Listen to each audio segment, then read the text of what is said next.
Hi everyone, welcome to Road to Bethlehem. I'm Joe. I'm Angela.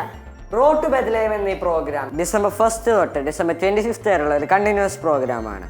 ഇന്ന് December 1 ഏതൻ day. നമുക്ക് ഉണ്ണീശോയെ വരവേൽക്കാം. These 25 days we will be with you. Are you ready? Road to Bethlehem എന്ന ഈ പ്രോഗ്രാമിൽ പല segments ഉണ്ട്. ആദ്യത്തെ segment the Bible word.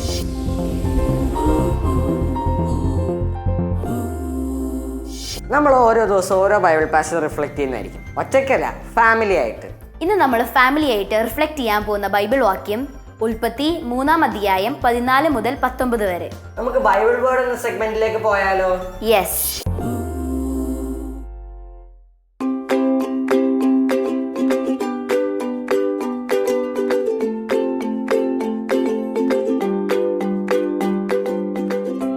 ഉൽപ്പത്തിയുടെ പുസ്തകത്തിലെ Eden തോട്ടം. ദൈവം മനുഷ്യനു വേണ്ടി ഭൂമിയിലെ സകലതും സൃഷ്ടിച്ചു. ദൈവത്തിൻ്റെ സമ്പന്നതയിൽ, ദൈവത്തിൻ്റെ സന്തോഷത്തിൽ മനുഷ്യനെ പങ്കുചേർത്ത് ഏദൻ തോട്ടത്തിൽ മനുഷ്യനെ ദൈവം കാത്തുപരിപാലിച്ചു.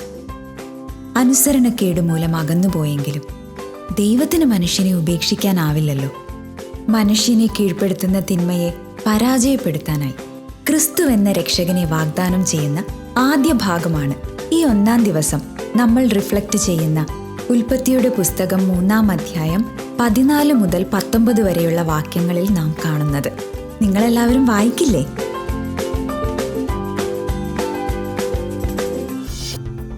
കഥ കേൾക്കാൻ ഇഷ്ടല്ലേ? കഥയോ? നമ്മുടെ അടുത്ത സെഗ്മെന്റ്. Story time. ഒരു ആന്റി കഥ പറഞ്ഞ് റെഡി ആയിട്ടിരിക്കുന്നുണ്ട്. നമുക്ക് സ്റ്റോറി ടൈമിലേക്ക് പോയാലോ?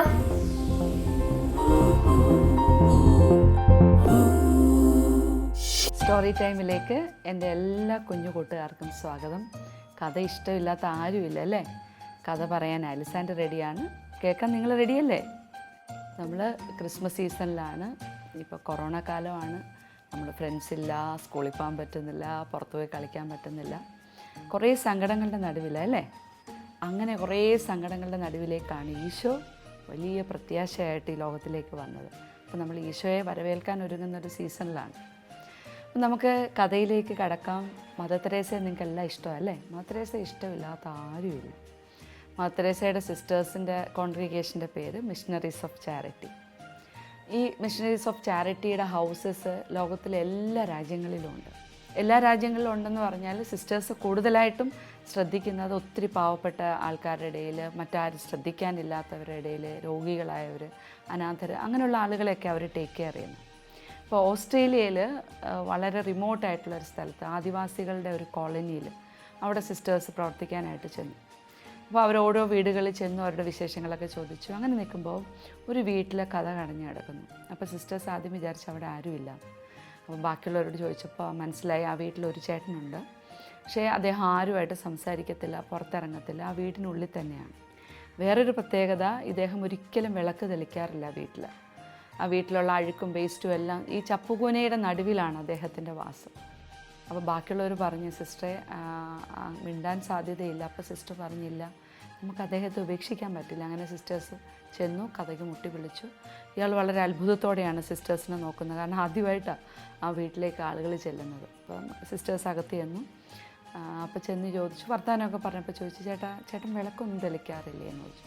പെട്ടെന്ന് അയാളിങ്ങനെ മുഖമൊക്കെ കുനിച്ച് മിണ്ടാതിരുന്നു. അപ്പോൾ സിസ്റ്റേഴ്സ് ചോദിച്ചു, ഞങ്ങൾ ചോദിച്ചത് വിഷമമായോ? പറഞ്ഞു, ഇല്ല. പെട്ടെന്ന് അയാൾ ചോദിക്കുകയാണ്, ഞാൻ എന്തിനാണ് വിളക്ക് തെളിക്കുന്നത്? ആർക്ക് വേണ്ടിയിട്ടാണ് ഞാൻ വിളക്ക് തെളിക്കേണ്ടത്? എന്നെ കാണാൻ ആരും വരാറില്ല, ഞാൻ ഒറ്റയ്ക്ക് ഇവിടെ ഇങ്ങനെ. അപ്പോൾ സിസ്റ്റേഴ്സ് പറഞ്ഞു, അതൊന്നും വിഷമിക്കേണ്ട, ചേട്ടന് ഞങ്ങളൊക്കെ ഉണ്ട് കേട്ടോ എന്നൊക്കെ പറഞ്ഞ് സിസ്റ്റേഴ്സ് വേഗം ആ വീടൊക്കെ അടിച്ച് വൃത്തിയാക്കി ചപ്പ് ചവറൊക്കെ കൊണ്ടുപോയി കത്തിച്ച്, എന്നിട്ട് അപ്പോഴേക്കും വൈകുന്നേരമായി, സന്ധ്യ ആയപ്പോൾ സിസ്റ്റേഴ്സ് ഒരു വിളക്ക് കത്തിച്ച്, പൊടി പിടിച്ച് കിടന്ന ഒരു വിളക്കെടുത്ത് വൃത്തിയാക്കി വിളക്ക് കത്തിച്ച് വെച്ചു. അപ്പോൾ ഇദ്ദേഹം ഇതെല്ലാം വളരെ അത്ഭുതത്തോടെയാണ് നോക്കുന്നത്. സിസ്റ്റേഴ്സ് ഇതൊക്കെ ചെയ്യുമ്പോൾ ഒരു എതിർപ്പും കാണിച്ചില്ല. പോകാൻ നേരത്ത് അയാളൊന്ന് പുഞ്ചിരിച്ചു. അപ്പോൾ സിസ്റ്റേഴ്സിന് വലിയ സന്തോഷമായി. അപ്പോൾ പറഞ്ഞു, ചേട്ടാ വിളക്ക് തെളിക്കണം, ഈശോ വെളിച്ചമായിട്ട് പ്രകാശമായിട്ടല്ലേ നമ്മുടെയൊക്കെ ജീവിതത്തിൽ വന്നത്. അങ്ങനെ ആ സിസ്റ്റേഴ്സ് സന്തോഷത്തോടെ അവിടുന്ന് പോയി. കൂട്ടുകാരെ, പിന്നീട് ആ ചേട്ടൻ എല്ലാ ദിവസവും വീട്ടിൽ വിളക്ക് തെളിക്കുമായിരുന്നു. പിന്നീട് ഒരിക്കൽ പോലും അദ്ദേഹം വിളക്ക് തെളിക്കാതിരുന്നിട്ടില്ല. ശരിക്കും ഒന്ന് ഓർത്ത് നോക്കേ, ക്രിസ്മസിന് ഈശോ എന്താ ചെയ്തത്? ഈശോ ശരിക്കും അന്ധകാരത്തിലായിരുന്ന ഒരു വലിയ ജനത്തെ രക്ഷിക്കാൻ വേണ്ടിയിട്ടാണ് ഭൂമിയിലേക്ക് വന്നത് അല്ലേ? അതാണ് യെശയ്യായുടെ പുസ്തകത്തിൽ നമ്മൾ വായിക്കുന്നത്. അന്ധകാരത്തിലായിരുന്ന ജനം വലിയൊരു പ്രകാശമാണ്. അപ്പോൾ ഈശോ ഈ ലോകത്തിലേക്ക് പ്രകാശമായി വന്ന ദിവസമാണ് ക്രിസ്മസ്. ആ സുദിനത്തിന് വേണ്ടിയിട്ടാണ് നമ്മൾ ഓരോരുത്തരും ഒരുങ്ങുന്നത്. അപ്പം നമ്മൾ എന്താ ചെയ്യേണ്ടുന്നത്? എപ്പോഴും നമ്മുടെ മനസ്സിൽ ഓർമ്മ വേണം, ഈശോ പ്രകാശമായിട്ട് ലോകത്തിലേക്ക് വന്നു. ആ ഈശോ ആകുന്ന വെളിച്ചം എൻ്റെ ഉള്ളിലുണ്ട്. അപ്പം ഞാൻ എന്ത് വേണം? ഞാനും വെളിച്ചമായിട്ട് മാറണം. ഈശോ പറഞ്ഞു, നിങ്ങൾ ഭൂമിയുടെ ഉപ്പാണ്, ലോകത്തിൻ്റെ പ്രകാശമാണ്. ഈ ലോകത്തിൽ പ്രകാശമുള്ള മക്കളായിട്ട് ജീവിക്കാനായിട്ടാണ് നമ്മൾ ഓരോരുത്തരും വിളിക്കപ്പെട്ടിരിക്കുന്നത്. അപ്പോൾ ഈ ക്രിസ്മസ് സീസണിൽ നമുക്ക് എല്ലാ ദിവസവും അത് ഓർക്കാം അല്ലേ? മറക്കാതെ ഈ ഒരു ഞാൻ പ്രകാശമാണെന്നുള്ള ഒരു ചിന്ത നമ്മുടെ കുഞ്ഞു മനസ്സിലുണ്ടായിരിക്കട്ടെ. ആ ഈശോ ആകുന്ന വെളിച്ചത്തെ കൂട്ടുപിടിച്ച് നമ്മുടെ ജീവിതം മുമ്പോട്ട് കൊണ്ടുപോകാം. അപ്പോൾ ഈ ഒരു ക്രിസ്മസ് സീസൺ മുഴുവൻ നമ്മളിങ്ങനെ ഓരോ ദിവസവും ഇങ്ങനെ കുഞ്ഞു കുഞ്ഞു കഥകളൊക്കെ കേട്ട് കുറേ കാര്യങ്ങളൊക്കെ ചെയ്ത് നമ്മൾ ഈശോയെ സ്വീകരിക്കാനായിട്ട് ഒരുങ്ങും. അപ്പോൾ ഇന്ന് നമ്മൾ ചിന്തിച്ചു, ഈശോ ലോകത്തിൻ്റെ വെളിച്ചമാണ്. കഥ നിങ്ങൾക്ക് ഇഷ്ടമായില്ലേ? ഇഷ്ടമായി കാണുമെന്ന് ഞാൻ വിചാരിക്കുന്നു. സോ നമുക്ക് അടുത്ത ദിവസം പുതിയൊരു കഥയുമായിട്ട് കണ്ടുമുട്ടാം. അതുവരെ എൻ്റെ എല്ലാ കൂട്ടുകാർക്കും ഈശോയുടെ സ്നേഹവും ഈശോയുടെ ആ സമാധാനവും നിങ്ങളുടെ കുഞ്ഞു ഹൃദയത്തിൽ നിറയട്ടെ എന്ന് ആശംസിക്കുന്നു. ബൈ. ഏഞ്ചലിക്ക് കഥ ഇഷ്ടമായോ? നല്ല അടിപൊളി കഥ. ഈശോ നമുക്ക് പ്രകാശമായതുപോലെ നമുക്കും പ്രകാശമാകാം. എല്ലാ രാജ്യത്തെയും ക്രിസ്മസ് സെലിബ്രേഷൻ ഡിഫറെൻ്റ് ആണ്. നമുക്കിന്ന് രാജ്യത്തെ ക്രിസ്മസ് സെലിബ്രേഷൻ കണ്ടാലോ? നമുക്കിന്ന് ഫ്രാൻസിന്റെ ക്രിസ്മസ് സെലിബ്രേഷൻ കാണാം.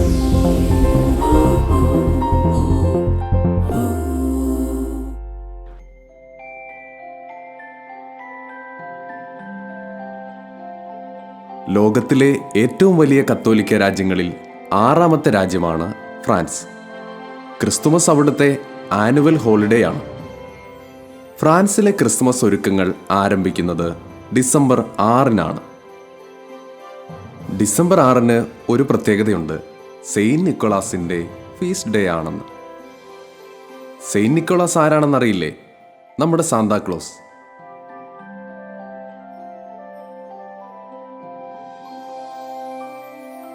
പിരേനോയിൽ എന്നാണ് സാന്റായെ അവിടെയുള്ളവർ വിളിക്കുന്നത്.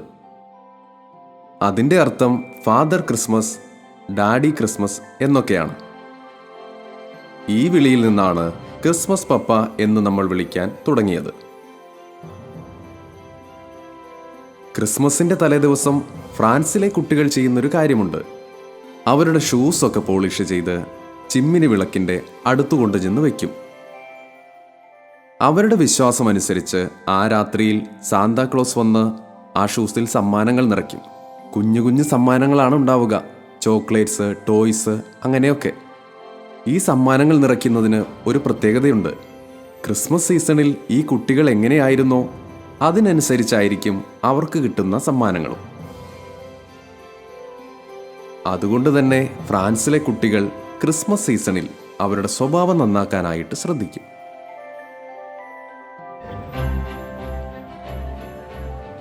പിന്നെ ഫ്രാൻസിലെ മറ്റൊരു ക്രിസ്മസ് പ്രത്യേകത ഡെക്കറേഷൻസ് ആണ്. ക്രിസ്മസ് സീസൺ ആയി കഴിഞ്ഞാൽ ഡിസംബർ 6 മുതൽ തന്നെ എല്ലാ സ്ട്രീറ്റ്സും സിറ്റീസും വീടുകളുമൊക്കെ ലൈറ്റും ട്രീയും ഒക്കെ വെച്ച് ഭംഗിയായി ഡെക്കറേറ്റ് ചെയ്യും. ക്രിസ്മസ് സീസണിൽ വീടുകൾ സന്ദർശിക്കുകയും ഒരുമിച്ച് ഭക്ഷണം ഉണ്ടാക്കി കഴിക്കുകയും സമ്മാനങ്ങൾ കൈമാറുകയും ഒക്കെ ചെയ്യാറുണ്ട്. അങ്ങനെ എല്ലാം കൊണ്ടും ഫ്രാൻസിലെ ആളുകൾക്ക് ക്രിസ്മസ് വലിയൊരു ആഘോഷത്തിന്റെ സമയമാണ്. ഏഞ്ചലിക്ക് ക്രിസ്മസ് സീസണിൽ ഏറ്റവും ഇഷ്ടമുള്ള എന്താ? ഈ ഡെക്കറേഷൻസ് ഇഷ്ടം. എനിക്ക് ഫുഡാ ഇഷ്ടം. പക്ഷെ എനിക്ക് ഏറ്റവും ഇഷ്ടം കാരൽ സിംഗിങ് ആട്ടോ. അങ്ങനെയാണ് നമുക്ക് നമ്മുടെ അടുത്ത സെഗ്മെന്റിലേക്ക് പോയാലോ? Carol singing. നമുക്ക് കാരൽസ് കേട്ടാലോ?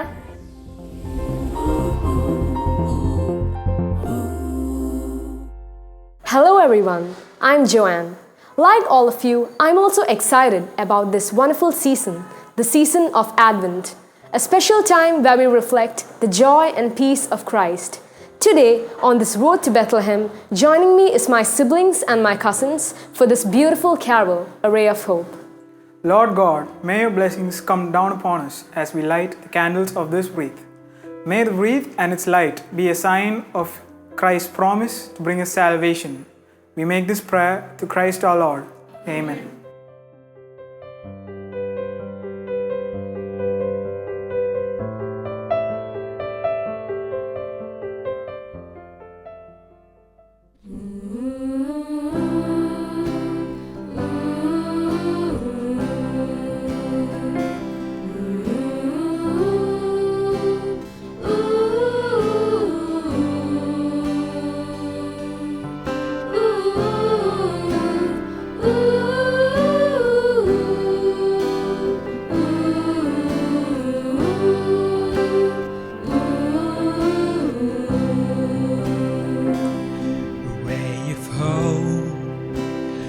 appears in the sky. A tiny star lights a way up high. All across the land dawns a brand new morn. This comes to pass when a child is born. The silent wish sails the seven seas. The winds of change whisper in the trees, and the walls of doubt crumble, tossed and torn. This comes to pass when a child is born. The rosy hue settles all around. You start to feel you're on solid ground. For a spell or two, no one seems forlorn.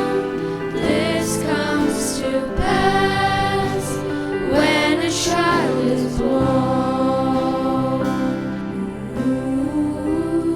And all of this happens because the world is waiting for one child.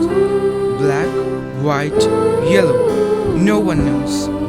But a child that will grow up and turn cheers to laughter, hate to love, war to peace, and everyone to everyone's neighbor. And misery and suffering will be words to be forgotten forever. It's all a dream, an illusion now. It must come true sometime soon, somehow. All across the land dawns a brand new morn. This comes to pass when a child is born.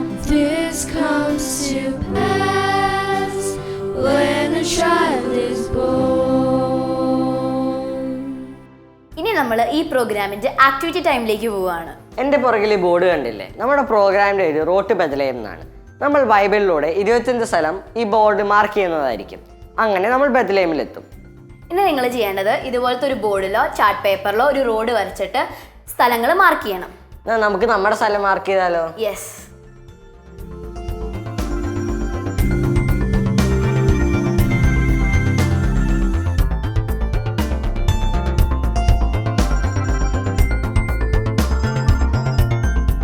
നിങ്ങൾക്ക് ഇന്ന് activity മാത്രമല്ല ഒരു ആക്ഷനും കൂടെ ഉണ്ട് ചെയ്യാൻ. ഇന്നത്തെ action എന്താണെന്ന് അറിയാമോ? ദൈവത്തിൽ നിന്നകന്ന് ഇരുട്ടിൽ ജീവിക്കുന്ന ധാരാളം ആൾക്കാരുണ്ട്. അവർക്ക് വേണ്ടി നമ്മൾ ഇന്ന് പ്രാർത്ഥിക്കണം. നിങ്ങളത് ചെയ്യില്ലേ? നമ്മുടെ പ്രോഗ്രാം വൈൻഡപ്പ് ചെയ്യാൻ സമയം. അതിനു മുമ്പ് നിങ്ങൾക്ക് സന്തോഷമുള്ളൊരു കാര്യമുണ്ട്. നമ്മൾ ഇന്ന് വായിച്ച ബൈബിൾ പാസേജിൽ നിന്ന് നിങ്ങളോട് ഒരു ക്വസ്റ്റ്യൻ ചോദിക്കും. നിങ്ങളുടെ ഉത്തരങ്ങൾ ഇനി പറയുന്ന വാട്സാപ്പ് നമ്പറിലേക്ക് അയക്കണം. അതിന്ന് ഒരു വിജയെ തിരഞ്ഞെടുക്കും. ഇന്നത്തെ ചോദ്യം ഇതാണ്: പ്രോട്ടോ ഇവങ്കേലിയം എന്നറിയപ്പെടുന്ന വചനഭാഗം ഏതാണ്? ഒന്നും കൂടെ പറയാം. പ്രോട്ടോ ഇവങ്കേലിയം എന്നറിയപ്പെടുന്ന വചനഭാഗം ഏതാണ്? നിങ്ങൾ ഉത്തരം അയക്കേണ്ട നമ്പർ 9605818881. ഒന്നും കൂടിയും പറയാം, 9605818881. ഇന്നത്തെ എപ്പിസോഡ് ഇവിടെ പൂർണ്ണമാവുകയാണ്. നാളെ നമുക്ക് അടുത്ത എപ്പിസോഡ് വീണ്ടും കാണാം. ബൈ.